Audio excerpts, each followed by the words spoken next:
রাত এখন গভীর। পৃথিবীর সব কোলাহল থেমে গেছে। আপনার চারপাশের সবাই গভীর ঘুমে আচ্ছন্ন। ঠিক এই সময়টিতে মহান আল্লাহ পাক প্রথম আসমানে নেমে আসেন। তিনি অপেক্ষা করছেন শুধুই আপনার জন্য।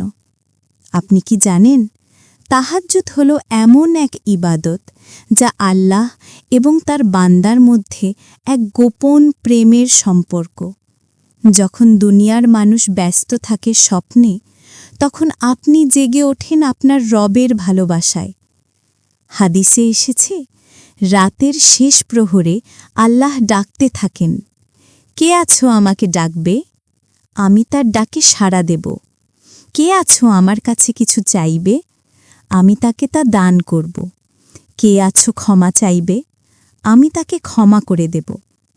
হয়তো আপনার মনে অনেক কষ্ট, হয়তো এমন কোনো স্বপ্ন আছে যা পূরণ হচ্ছে না, অথবা কোনো পাপে আপনার অন্তর ভারাক্রান্ত হয়ে আছে।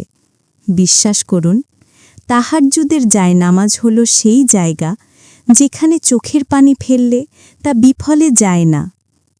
ইমাম শাফেঈ রহমতুল্লাহি আলাইহি বলেছিলেন, তাহাজ্জুদের দোয়া হল এমন তীরের মতো যা কখনো লক্ষ্যভ্রষ্ট হয় না।